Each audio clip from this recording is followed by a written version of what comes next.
All right. See, shareable link. I think I'm live now. I'm just putting a link to it on Facebook so that I can inform everyone that I am live, and we can get it popping. Just a moment, guys. Hope everybody is good. Hope everyone is good.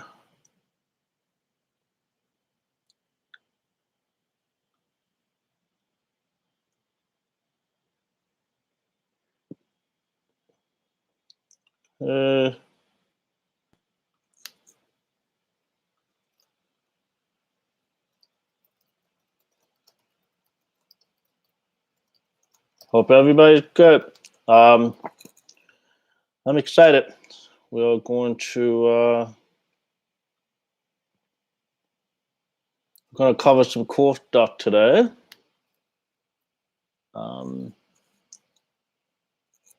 Okay, just one more quick thing, and then we're all set.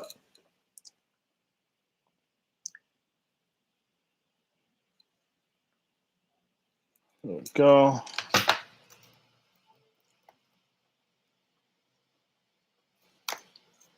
Okay. All right. Hey, Mark, good to see you, man. It's been a little while. Awesome to see you on here. Yeah, so, Mark, I'm not sure if you saw the emails I've been putting out, but over the next, half hour or so, there's some questions that, I plan to go over. But if you have any questions that you want to ask, at this point, I know you're still in consideration. I'm happy to answer them. Let me just sort of get my phone up so I can bring up what those questions are, because even I forget what I'm supposed to be covering. Okay, what do we got? Okay, so I'm going to be covering what's the cheapest way to launch your virtual receptionist company, how to have work-life balance, really, and having a company in general, and then 3, why Vicki Virtual is my favorite company launched to date. So happy to cover that. I think we're pretty good on light. Might add just a little bit more light, so give me a moment here, and then we will get going. All right, so that's just a little bit more light. Tough to tell on your end, but I can certainly tell on my end. Okay. So, I hope everyone's good. I missed this last week, which I apologize for, but we're going to keep it going.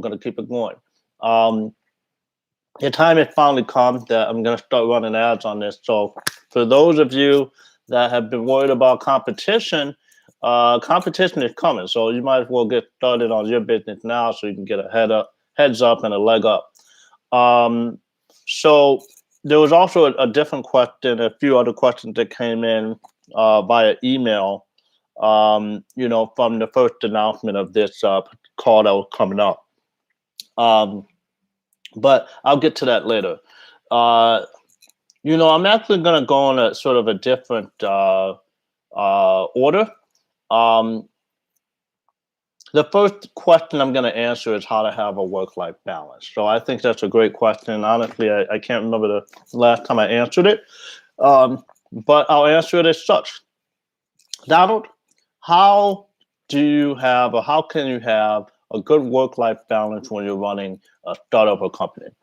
The answer to that is it starts from the beginning, right?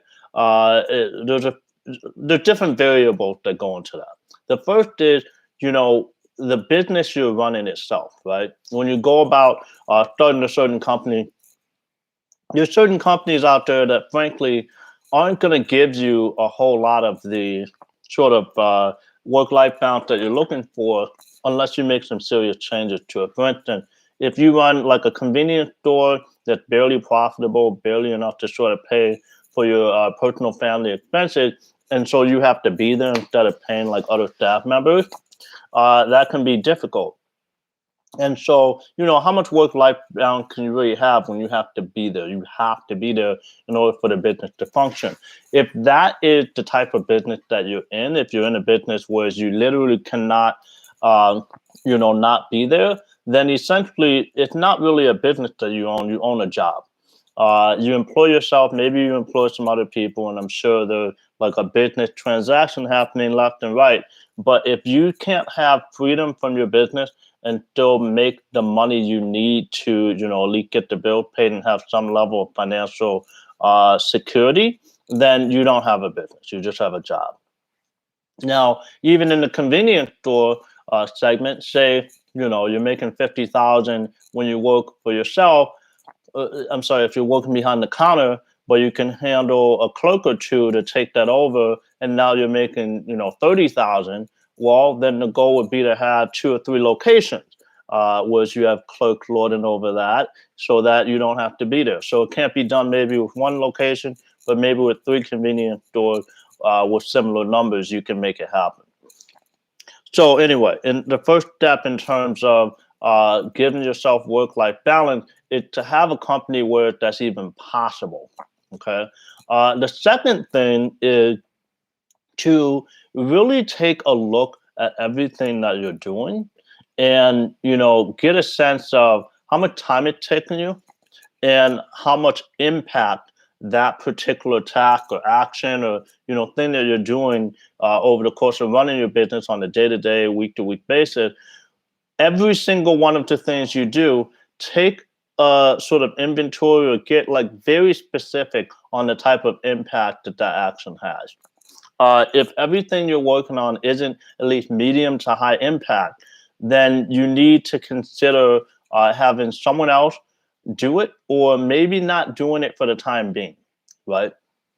um One thing that a lot of like new entrepreneurs do, or maybe people that have been running their business for a long time, but they haven't really thought that the business could function without them, they get into a trap. Seriously, it happens to almost everyone. To a certain extent, it almost happened to me. They get into a trap. I'm turning the air on, it's sort of cold, hot. They get into a trap where they feel like if they're not the one doing certain things, it's not going to get done, or it's not going to get done well. And that is 100% a trap. It's 100% something you want to avoid. And it's 100% something that is preventable.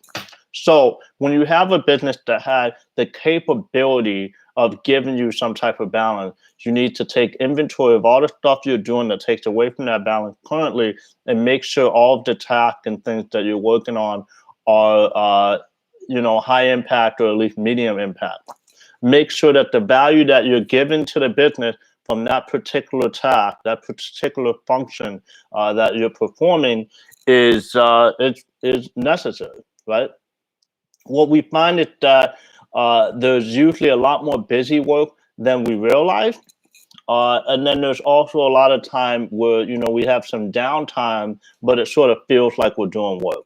How many times will you be in like sort of an office environment at a day and you're like, oh, I'm working 80 hours a week, but really maybe you're working like 50, right? You're in front of the desk for 80 hours, or you're in front of wherever for 80 hours, but maybe you're actually doing about 50 hours of concrete work. The average office worker actually that, getting a full-time salary, working 8 hours a day, and there's studies on it, the average office worker only completes about 2 hours a day of, work that is actual productive work. So you get on average about 2 hours a day out of productive work out of a white collar desk type person.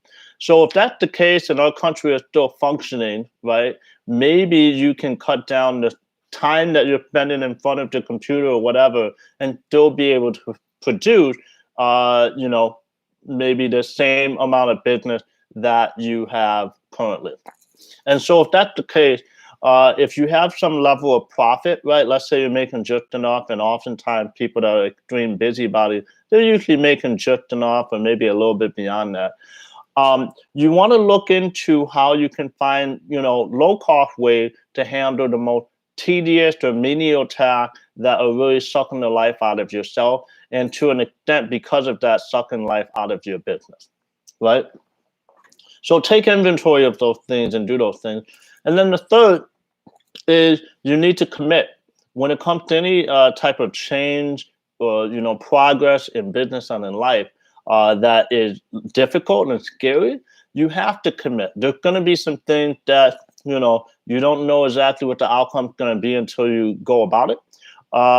And so commitment means maybe if faith, maybe it's like some type of it's gonna fail and you're gonna quit if you don't do it. Either way, whatever the reasoning is, you need to get to the point that you commit to making those changes. If you don't commit to making the changes, maybe you hire like a virtual assistant, but you don't train them properly.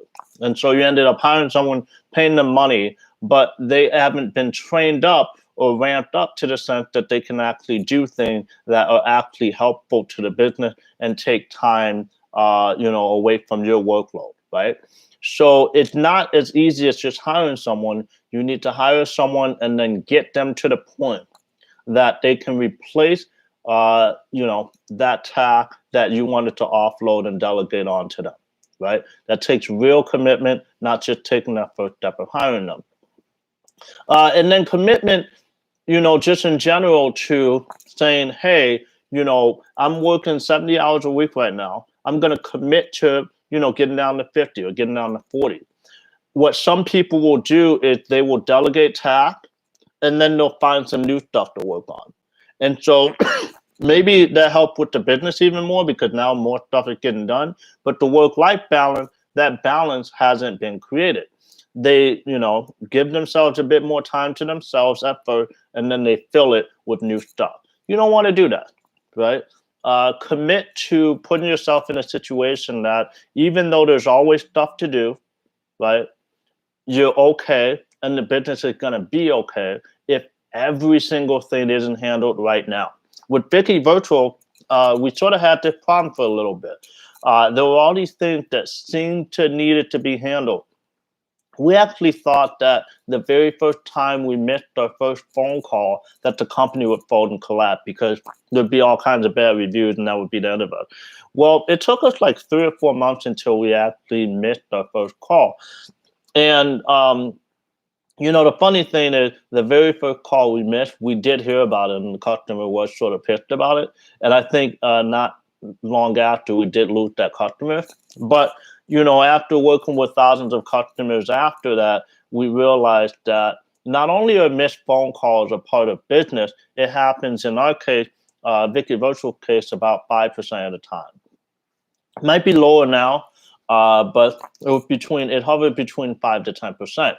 And what I know and what I teach actually in the course, this is a little free jump for you guys, is that if you're below 10% missed call, then for the most part, you're not going to hear about it. Your customers aren't going to complain, and generally your customers are going to be pretty happy. And so what that means is that missing one call, if you got 100 calls a day, if you miss one call, your company's not going to collapse. You're going to be okay. So that means you don't need to be completely neurotic and crazy about, just nothing ever falling by the wayside. There's a lot of things that go wrong in every single business. There's a lot of things that can be sort of left unattended to, at least for a small amount of time. And if you do those things, that is the one thing that will enable you to go from 80 hours a week down to like 40 or 50. Now, I'm really making this answer a long one, but I think it's extremely important. A lot of people that are working on companies, one, they get scared about working on companies because people keep saying, well, you got to have a hustle mentality. There was this quote from Mr. Wonderful off of Shark Tank not too long ago. I saw it like 3-4 days ago. That said, people think working 24/7 is enough. It's not. You got to be willing to sacrifice, maybe your family, maybe some other stuff. If you're not willing to do that, I say you can't guarantee that you're going to be successful. That is complete BS. First of all, Mr. Wonderful didn't even do that, but it's complete BS anyway. I can tell you firsthand that not only myself, but the majority of people I know that are business owners do not work that many hours. Now, what will happen is that there will be periods, like, maybe 1 month, 2 months, where you're putting in significant effort because you're working on some type of campaign. Either it's a marketing campaign or you're making some type of, overhaul in the business. And so for a period of time, you might have to grind it out, right? And grinding it out, in my opinion, means working more than 40 hours in a week. But after a few months, you should be able to return to normal. Now, one thing I know about myself is, especially once I hit my 30s, I'm 37 now, I don't really have the ability to work consistently over 40 hours a week and not be pissed off. I just don't have the ability to do it. And so in running Vicki Virtual, I started the company when I was 31 years old. And so the entire time I've worked on Vicki Virtual, I've never had crazy hours. Now, my partner was working crazy hours and he was going crazy. And he was warning me if he left that, everything would fall apart. He was warning me that there was all kinds of stuff that needed to be attended to or the company was going to collapse. I didn't necessarily believe it, but I was also a little worried about it. Well, when I finally bought him out in May of 2016, about 18 months into running the company, all the stuff that he was working on, I decided from the beginning I wasn't going to be doing all of that. And, I was like, if something happens, it happens. And you know what happened? Nothing. All of the customer complaints that he said he was dealing with, it wasn't really much at all. But what was happening was that there was a lot of stress. There was a lot of stress that, he had that I didn't have because I simply have a different approach to how I pursue and work on my businesses. And so I had an entire partner that left and my workload went up maybe 1 or 2 hours per week. And so once I realized that I was in a position that my income from that company doubled because now I had 100%, and my workload went up maybe 1 to 2 hours a week. So, it's a prime lesson in terms of, having some type of clarity, having some type of, perspective on what is really necessary to run your company and what is in your mind about what it takes to run a company. I can assure you yet again that it doesn't take as much as you think it might. In some ways, you got to do more, but in some ways, most ways, it's not as much as you think. Okay, so the second question that came in, and again, I'm going to be trying to do these every single week. Any of you, I noticed some of you on the call, if you have any questions, feel free to ask. I'm going to prioritize answering no questions over the ones that I have written down here. Okay, and this is recorded. So if any of you are hopping on now, this will be available for future viewing. Okay, let's see. All right, okay. So the second question was, what is the cheapest way to launch your VR company? And there was a follow-up question to that I want to find, and I want to make sure I answer that properly.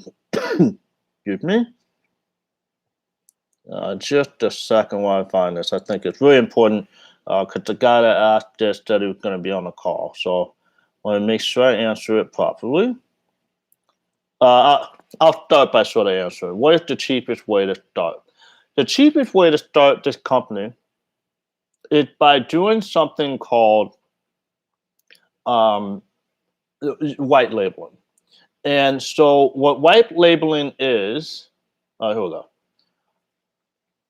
Oh,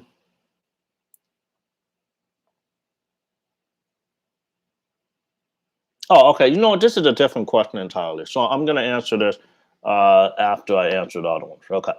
So the question here is, what is the cheapest way to get started? Now, the cheapest way to get started is white labeling. When you go through the course, I mentioned some different paths and, basically how to go about them. But one of the options, one of the paths that some of our students have taken successfully, by the way, one of them did really well that I know of. Actually, there's three. There's one that I talk about a lot, but there's three that have done very well white labeling. And what white labeling is the ability to have someone else fulfill the service and do the work. So you just land the client and then someone else does the work, right? For instance, the biggest thing that I like to bring up all the time is Costco. Costco has, the basically they're the marketers, they're the brand, right? People go into Costco and buy things. They're interacting and selling product directly to clients. But when it comes to their in-house brand or Kirkland would not produce by them. It was produced by someone else. So some random manufacturing company that we don't know about did all the work in terms of like creating the product, making sure the quality control is all done, and blah, blah, blah, blah, blah, putting all the things together and putting the product. And all Costco had to do was slap their own label on it, Kirkland, and sell it. So in that sense, when it comes to Kirkland product, all they have to do, I'm sure there's a lot when it comes to running Costco. But in terms of, the transaction, all they're doing is they're slapping their brand on the product and selling it directly to the customer. And so Vicki Virtual, my old company, it actually offered this to our students, white labeling. And so what that means is that Vicki Virtual, my old company, will take the calls. They handle the phone system and all that. And your customers that you land, that you're paying them, you're charging them, say, $300 a month.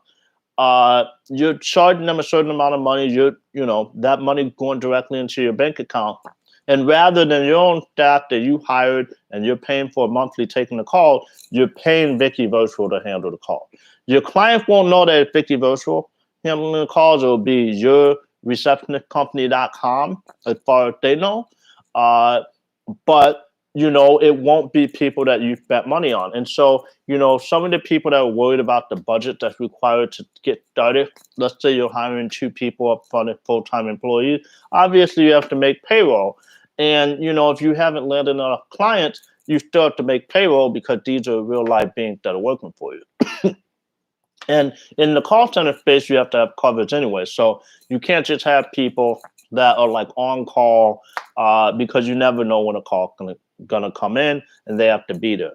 And so if you don't have the fund to make payroll, then again, you can let Vicki Virtual worry about having payroll and agents and a phone system, and then you just got to focus on landing clients. And so in this scenario, the only costs you have are, paying for your website, paying for hosting and making sure like your branding and stuff is set up. Maybe registering your company if you'd like to. I can tell you right now, we actually didn't get an LLC, limited liability company, until 10 months into running our company. Okay, we're already doing over $10,000 a month in revenue by the time we got our LLC.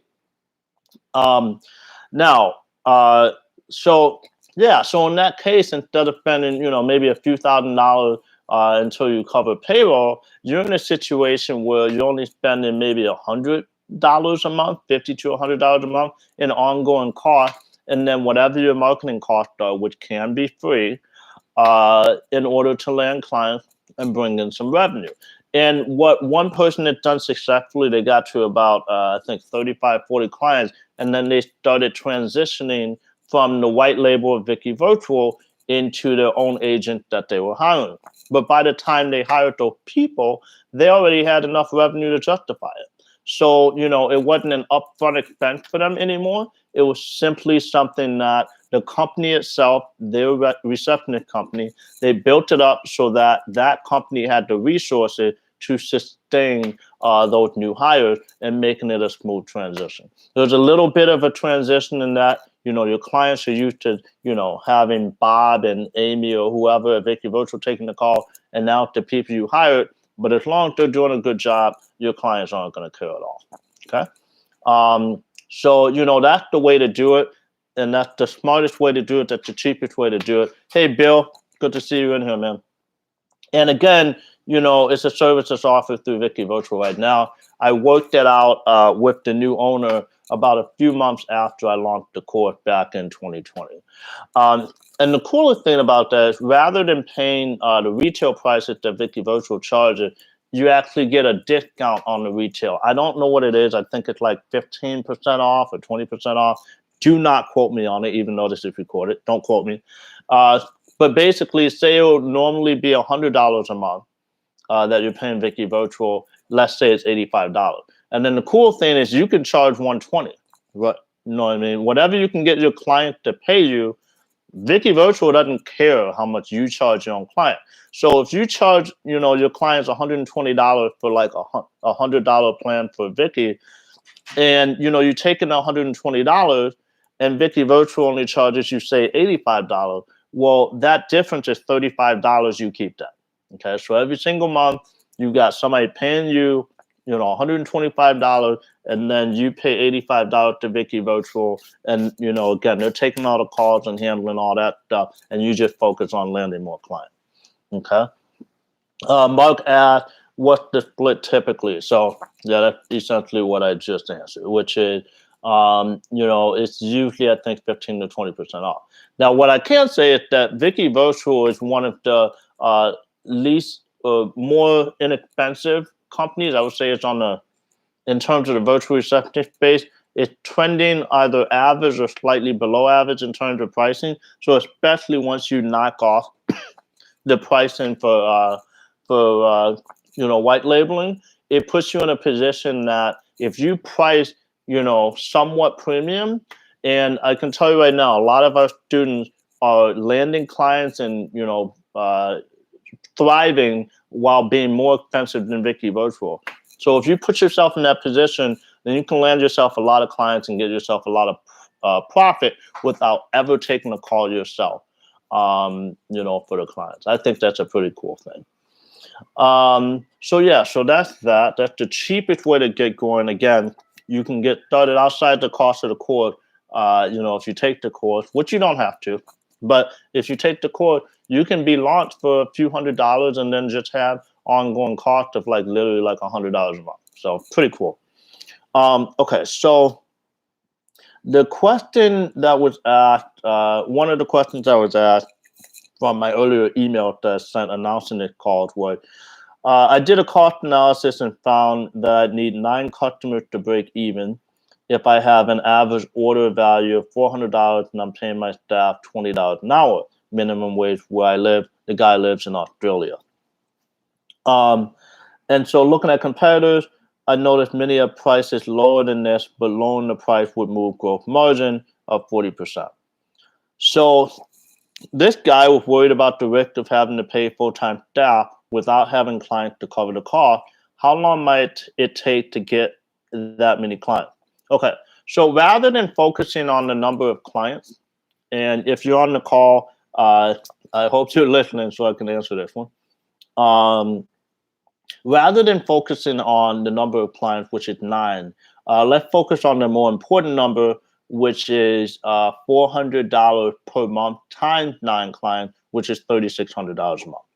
Now, $3,600 a month, my average client, especially earlier on, was between $250 to $300 a month. And so to get to $3,600 a month, you're looking at, what's 250 into 3,500? Normally, I'm pretty quick at this. 14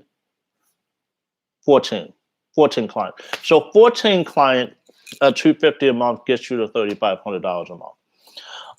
Now, the time that it takes to get to 14 clients is not necessarily that long. I like to tell my own story a lot, but I also am now starting to try to tell the stories of other students. There are some students where it literally took them 3 months to land their first client. And there's some students, literally, there's this guy who I won't name, but the day he launched, he had 6 students. There was another girl, I think Madeline would be okay with me saying that. Madeline, the day she launched, she had 5 or 6 clients. The day I launched, I actually thought it was 7. I think I said in the course there was 7. But I just saw a video I did back in 2015, in September of 2015. I was just 9 months in at the time. And it turns out that day 1, we had 5 clients. So the very first day, we had 5 clients. And by the end of the first week, we had 9 or 10 clients. So, it was probably 2 that signed up the next day or something. By the end of our first week, we had 9 or 10 clients. So, again, the thing that I'd like to focus on as you start to land clients is, what is the monthly revenue that you need, and focus on landing that. The very first cold call I made ever for Vicki Virtual. I made cold call before, but the very first Vicki Virtual marketing cold call I made landed a client that immediately paid me $800 a month.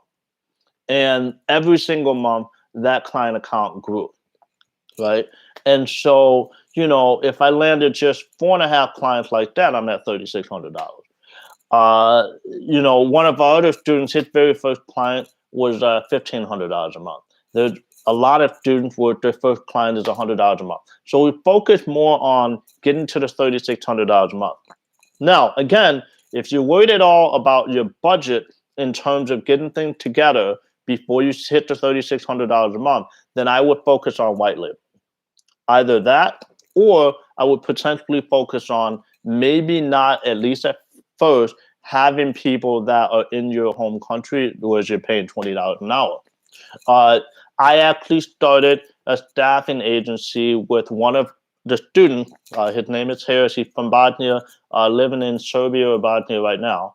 And so we have people from Eastern Europe that we provide, and frankly, they sound a lot like Australians, depending. And they're only $1,400 a month. So $1,400 a month for 2 full-time people is significantly less than $20 an hour for 2 full-time people. You get the profitability much quicker.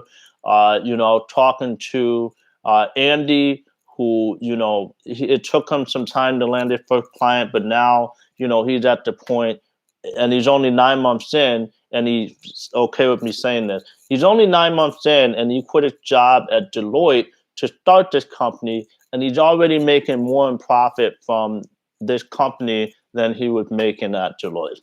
So it's going to depend mostly on, how you do in this business and the amount of effort you put into it. There's a tremendous amount of variables, but if your budget is a concern, there's different paths you can take. One is having less expensive staff that still speak good English from a different country.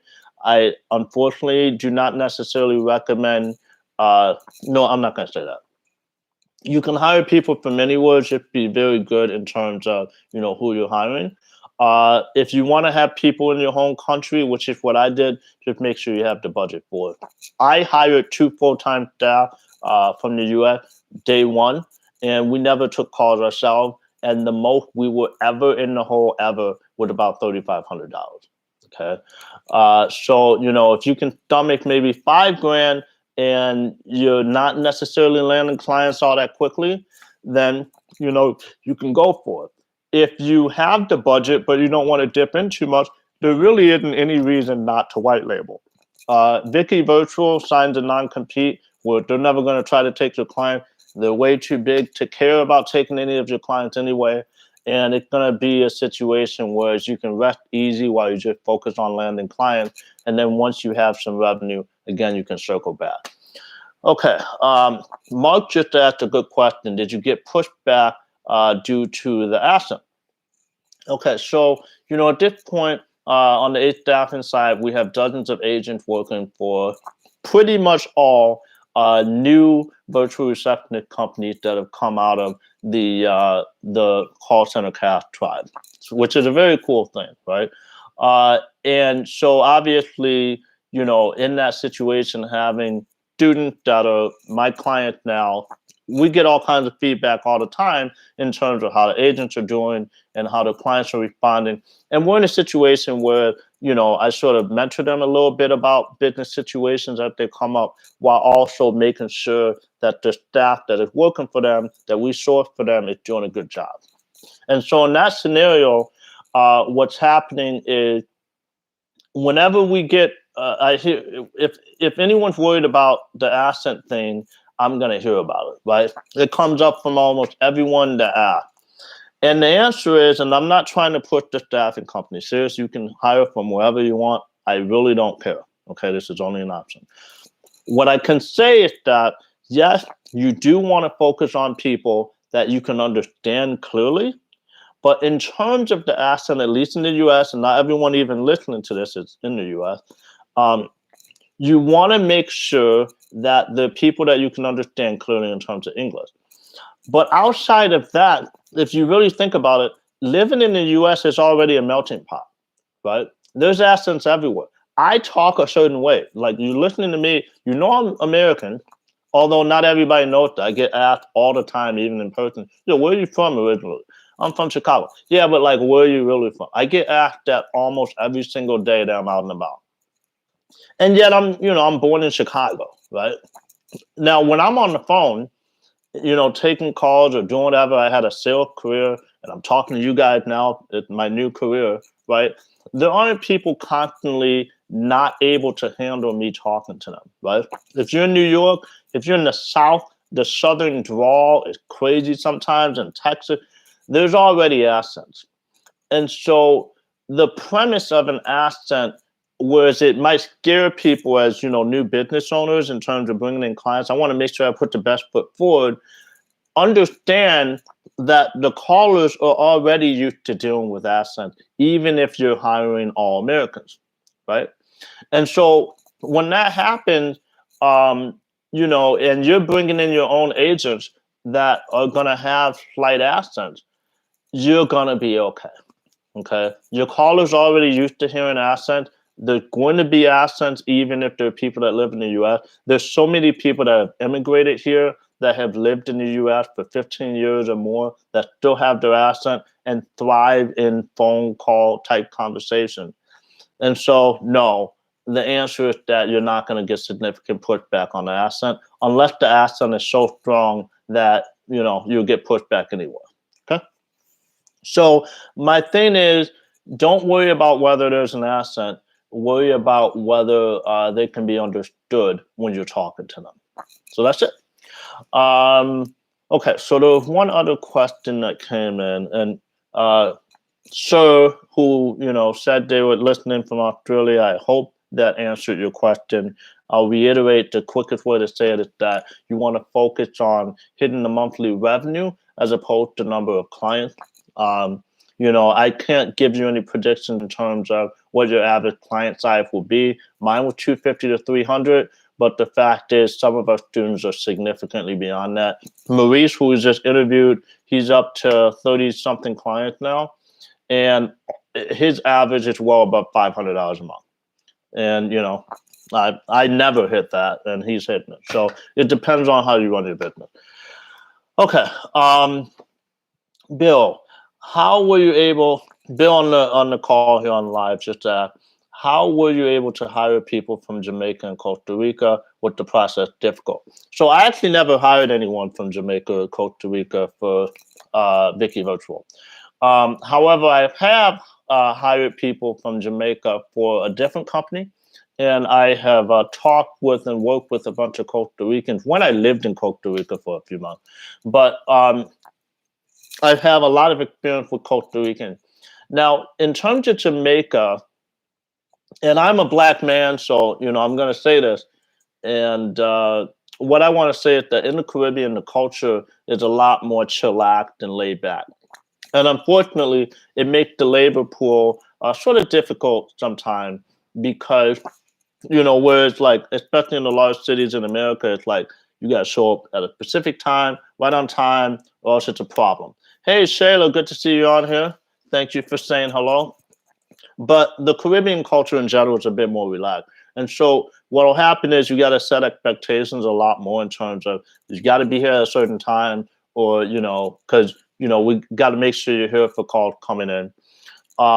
If you don't set that expectation, you might have some issues coming out of the Caribbean in general. And not just the Caribbean, but places where the culture is sort of more relaxed. If you don't set that expectation, you might have problems. So that's the one thing I would say.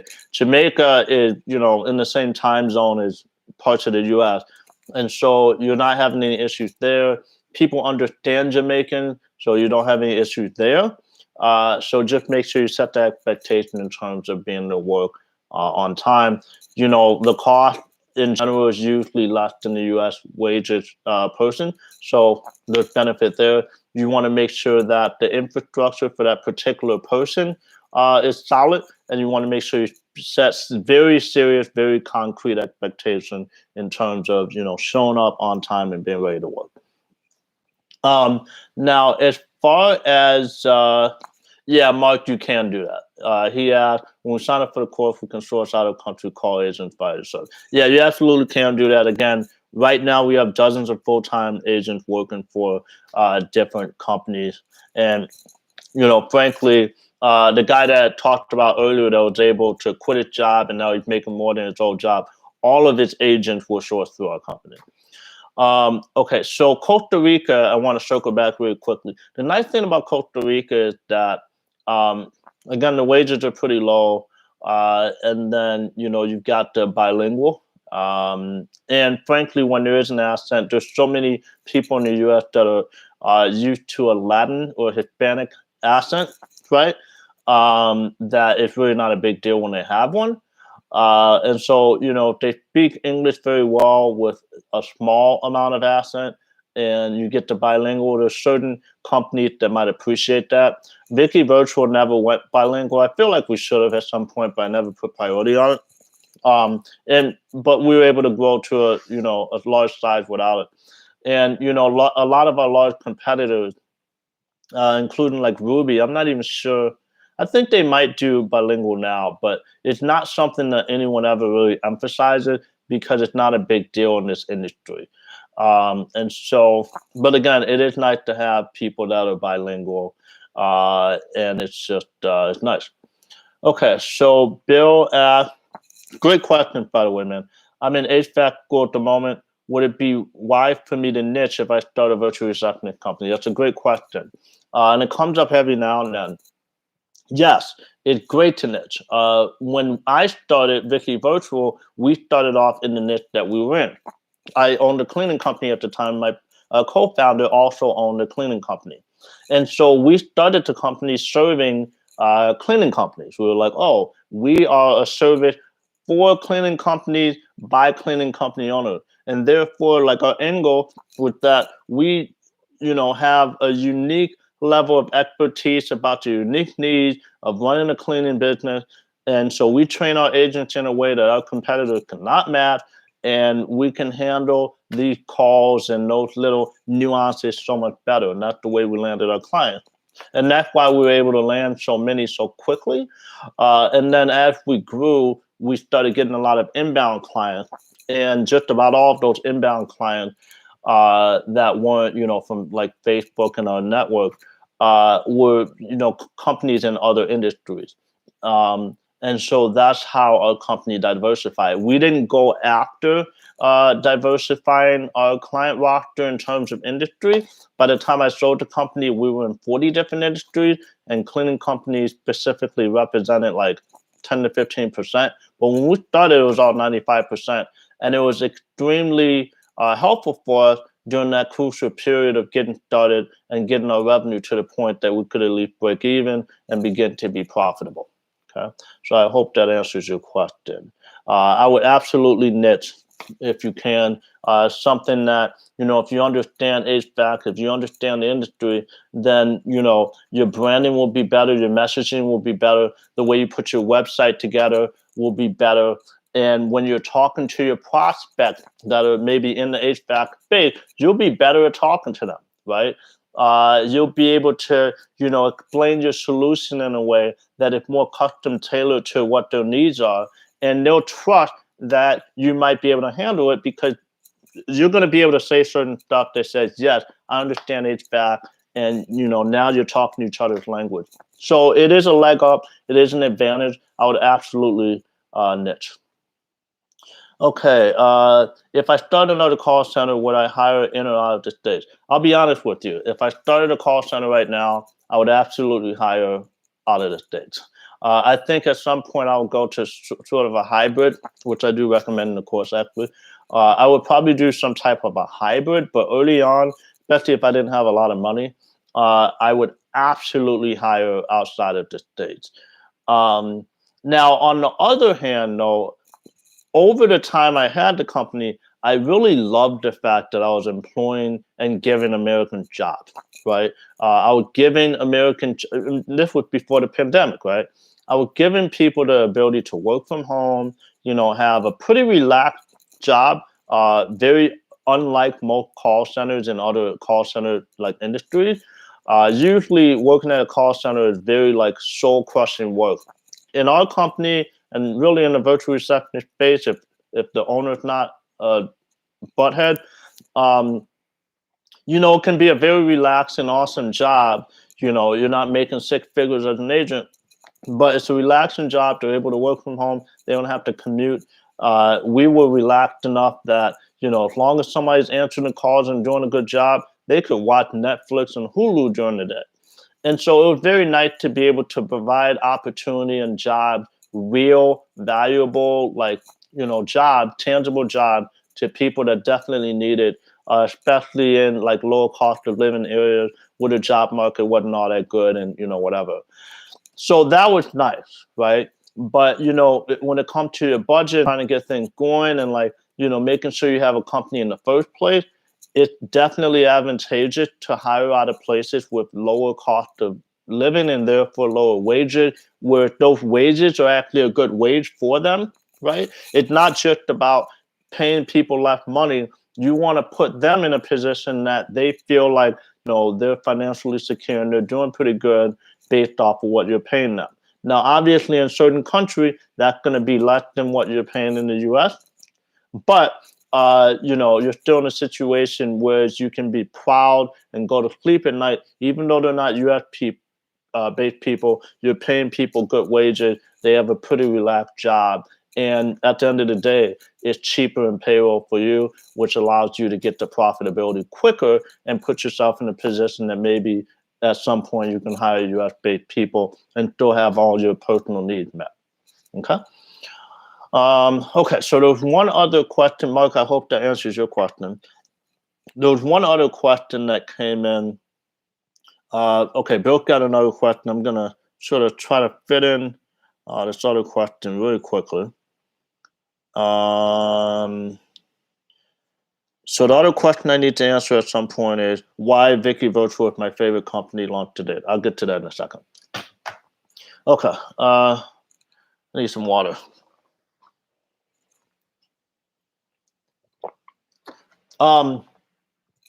Okay, so Bill, no problem. Happy to do this. I really need to be doing it every week, and I apologize I haven't been here every week. Bill asked, how would an agent be able to figure out which customers are calling for their specific client? Oh, when you set up the phone software system, there's ways, like every single client has a unique phone number that's assigned to them. And there's ways in the system, it depends on which software you're using, but especially Five9 is easy. When you assign numbers to a client, you're also doing all kinds of other configuring. And within that configuration, you're either naming it based off of the client or something else.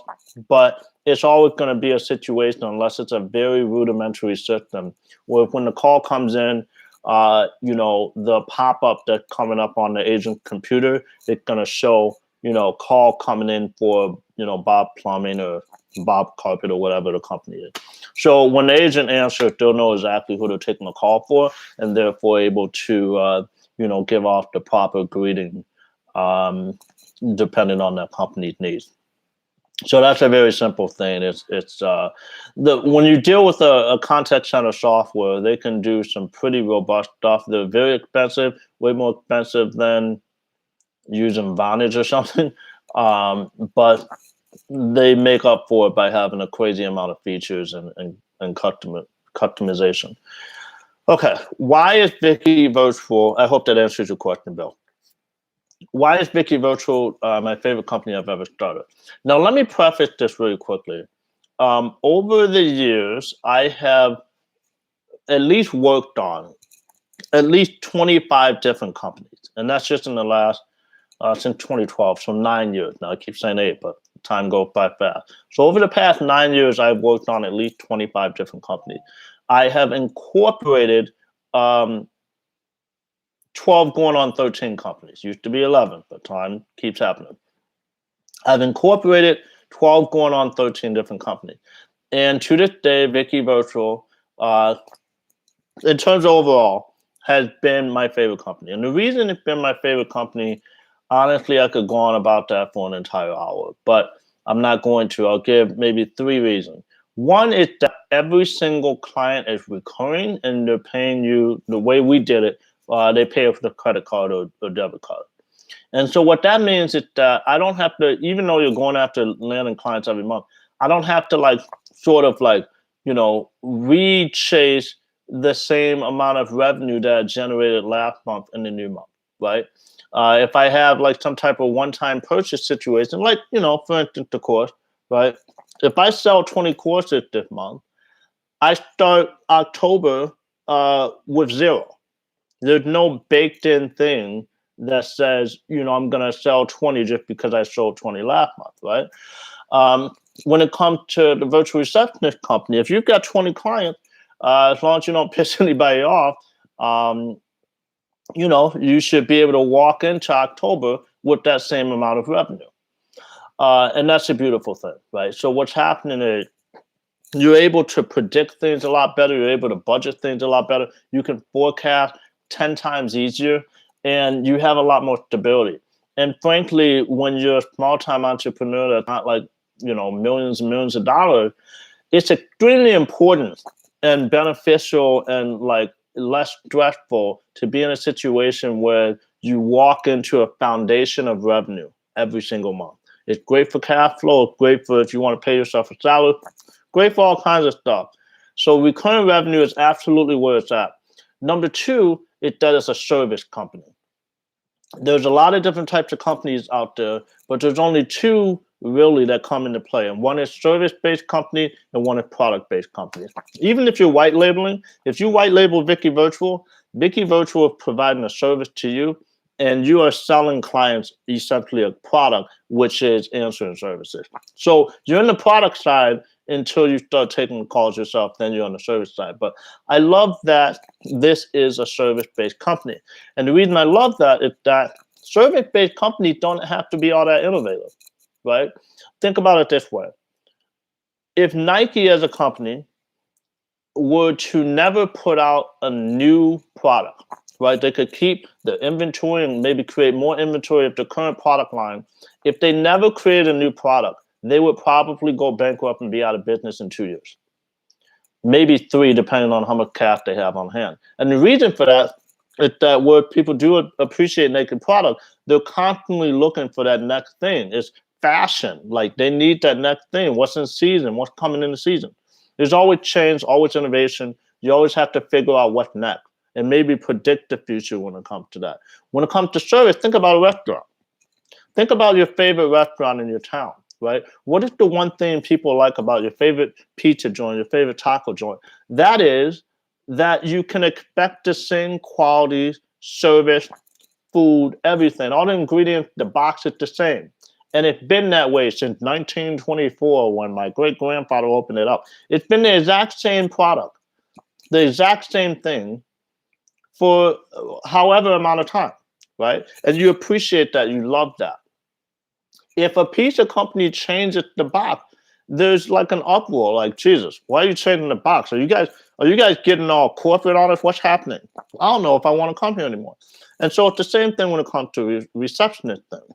When a call coming in, you're taking call for clients, they expect a certain type of service. They expect the call to be handled per their instruction day in and day out. They don't want you to change that. And, your service is that you're providing doesn't really need to change. And when they do change, it will be extremely obvious changes that weren't like this huge innovation, but things that your customers were asked for, that you've gotten feedback on, that the entire industry is going about doing. Like, let's say now everybody's doing live chat, right? And so you don't have to be innovative. You don't have to be creative. You just show up and do the same thing over and over again. And that is the best way to handle business, right? And then the third thing that I love about Vicki Virtual in general is that the opportunity is absolutely tremendous. I didn't come close at all to capturing it. The virtual receptionist space is still an incredibly infantile, industry. It's an infant industry. Most people still that are our future clients, potential clients and prospects, do not know what a virtual receptionist company is. And because they don't, once they eventually inevitably figure out what a virtual receptionist is, they will become clients once they understand it, because it's something that is a good fit for them. And so that ignorance for right now is a giant opportunity, right? Uh, because there's a lot of people that have small businesses, there's a lot of small business owners that have full-time receptionists that they can't afford. And maybe they can afford them, but they don't want to afford them, right? And so when you're doing your thing, right, and you're in a situation that, like, let's say your company's making $200,000 a year in profit, and then you need somebody handling the cost, so you pay them $40,000 a year in house. Now you're from 250 down to 210, or you can achieve the same thing through a service like ours, pay $300-400 a month, and you're saving literally. Let's say you're paying $400 a month, you're paying $5,000 a year. It becomes 1/8 the cost to have the same thing to handle. It's a very critical part of your business, taking in calls, from potential clients, from existing clients, people that are complaining, all kinds of stuff. So it's great. Okay. So Vicki the virtual receptionist space is just a great thing. You don't have to be innovative. It's going to be around for a very long time, and all of the clients are residual for that. Okay. There's a few other questions that came in. Why low? Great question. What are your thoughts on Nice in Contact? I looked into it a while back. Nice in Contact is a phone platform. I looked into it a while back. It's one of the more expensive ones. It's one of the more robust ones. We didn't use it because they're one of the ones that have sort of like an archaic pricing model.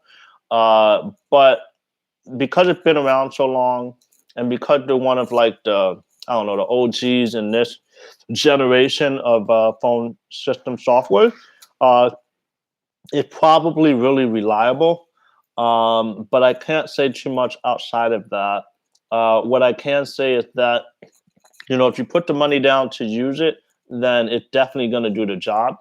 And, you're not going to have to worry about reliability. Okay. I can't remember, but I think they might have a big setup chart though. But so I don't personally recommend them, but also I wouldn't not recommend them because I think they would be sufficient. Okay. Mark also asked, can you give a percentage range of saving by outsourcing call agents? Mark, since you're on the call, ask me. Let me ask: do you mean outsourcing to white labeling or outsourcing to a different country? I'll answer that once you answer that question. Wilo asked, where's the best place to find a legit business partner? What does IYO mean? IYO.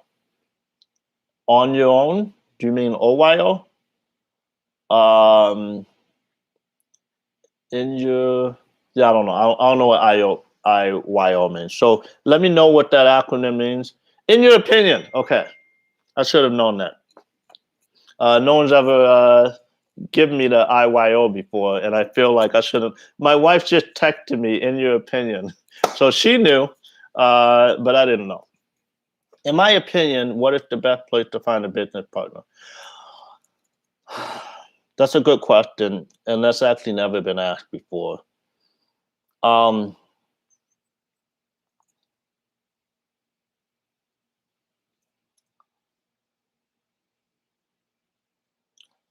I think my best guess on this, and I want to be very careful about how I answer this, because, when it comes to business partners in general, what I can say is that entering into a business partnership, is seriously, and I'm dead serious about this, it's like a marriage. You have to be willing to trust them in very, very critical ways. You have to essentially entrust them with your livelihood. There's money involved. There's ridiculous decisions involved. You have to be able to have communication and respect with them. And you have to be able to have tough conversations and able to progress. And you're handling a lot of things together, you're building things together, and it can be a very long-term thing that can be very difficult and costly to get out of if you don't exit in a way that is, good, like selling the company when you both want to sell it. And so you have to be extremely careful about who you go into business with, right? It's not just as simple as, oh, well, I like this person. We should do a business. That can be the worst thing. There's a reason that businesses and friendships or, maybe family connection, right? Now, with that said, in my own life, I have done a lot of different business partnerships. Most of the companies I've ever started have been a business partnership. And I'm pretty sure every single one of them have been people that I've come in contact with organically. It was never forced. I never went out searching for a business partner, on some new venture that I was working on, whereas I didn't know who my business partner was going to be at all. And I didn't know them before entering into the partnership with them. That's never happened. What I have done, however, is, I put myself just, by virtue of being an entrepreneur for a decade now and talking about business for even longer than that, I put myself in spaces where I'm interacting and talking with a lot of people that are also either aspiring or in the business space as full-time entrepreneurs. And so through that, inevitably, you're going to come across people that you vibe with better, that you have similar thought processes about certain things, similar ways in which you would make decisions. You figure out, who has complementary skill sets. This guy like marketing and you like branding and fulfillment or something. And those things will organically come to you. When I decided I was going to work on Vicki Virtual, like it was a 3-hour intense session, whereas I'm like, I spent 3 hours doing hardcore market research, no distractions. Everybody get the F out of my face while I figure this out because I think I'm onto something. And then once I made the decision, literally after 4 or 5 hours, I'm doing this. I had 2 people off the very top of my head instantaneously that I was going to call. The first person I called was very into it, and we ended up working on something later. But he said, I'm too busy right now. The second person I called, which was seriously immediately after the first, 10-minute conversation he was in. Reason he was in after the 10-minute conversation was because he also knew me and liked me, and we already both knew that we had so many complementary things and would probably work well together. And even that partnership, I would say, was not a very good partnership. We got to 6 figures successfully while never seeing each other in person. We put ourselves in a position where we built the foundation of a great company, but inevitably, we ended up not having the best split. It was amicable, but it wasn't a great split, and I'll never do another business with that person. And so even entering in with someone that had complementary situation. Okay, so without going on too much of a tangent here, I don't think you should go out and try to find some random partner.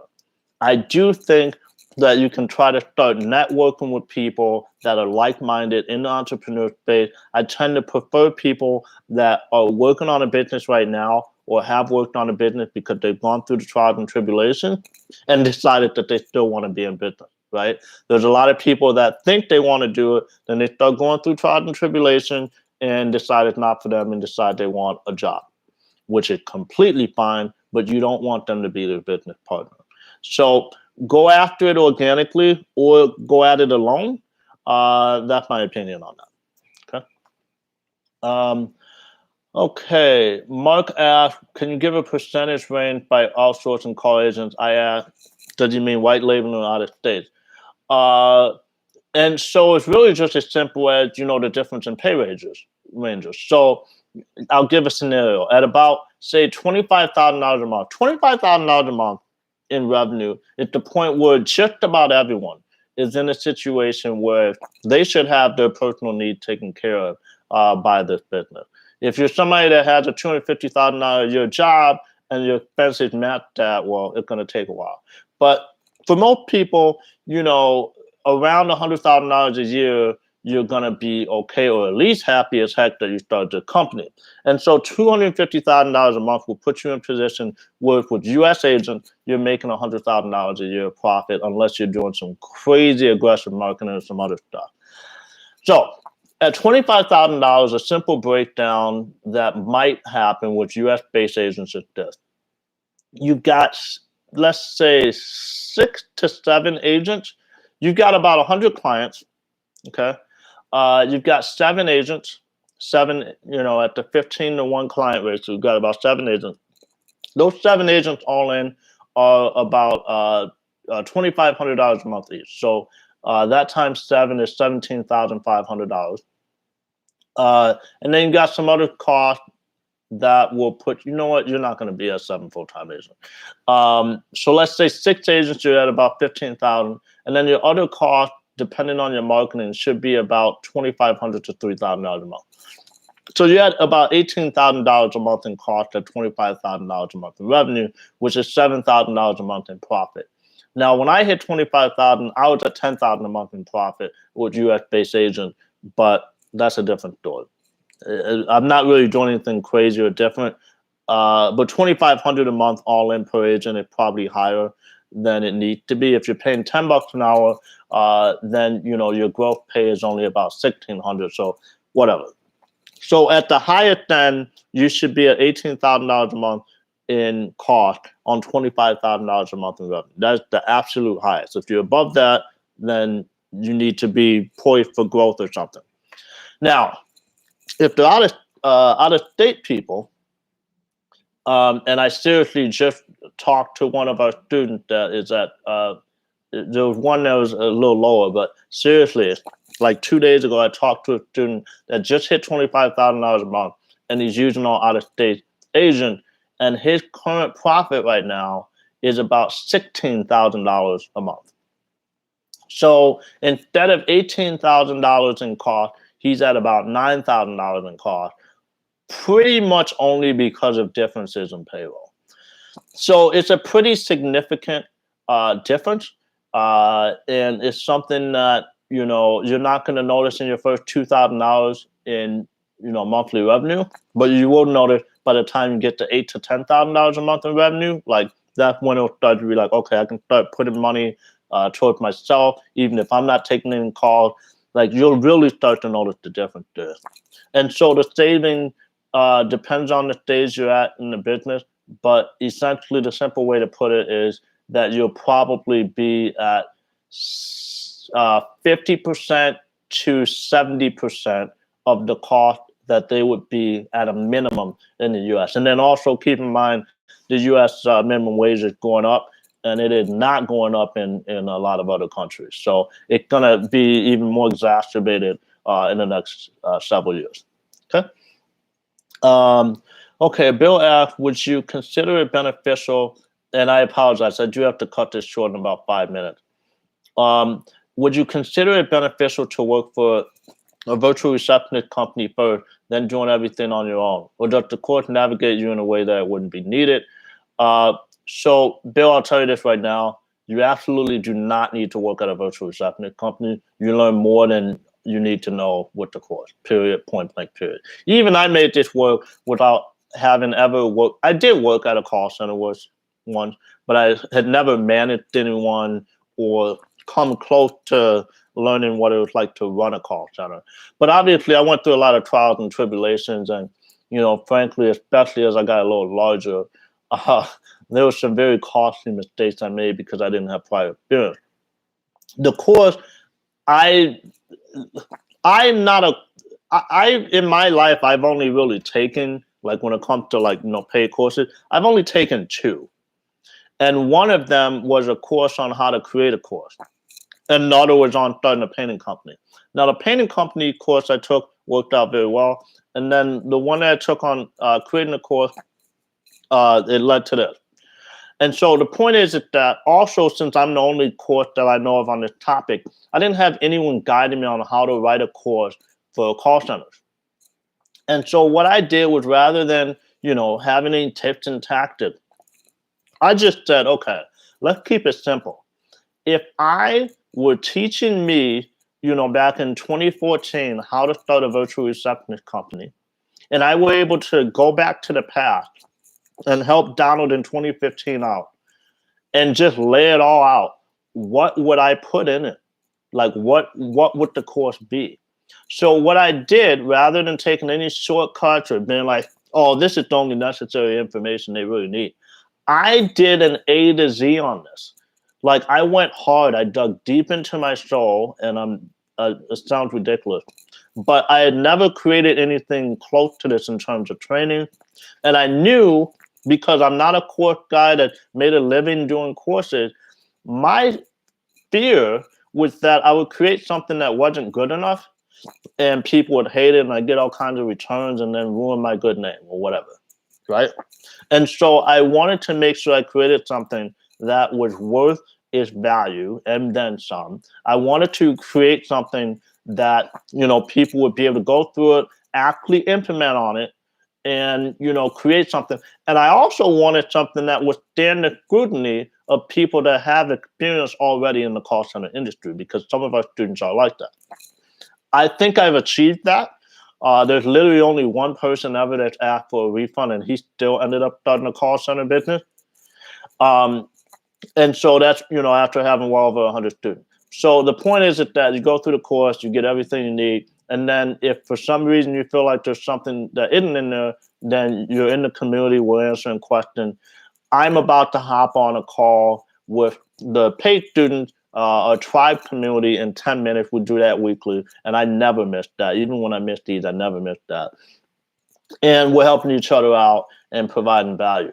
And so, some people don't, get all the info like implanted in their brain just by watching videos, and I understand that.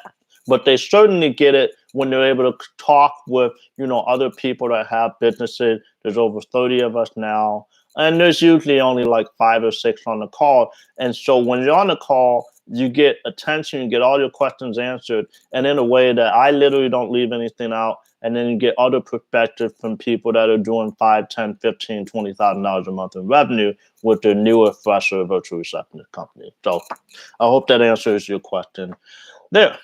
So with that said, this has been one of our longer calls.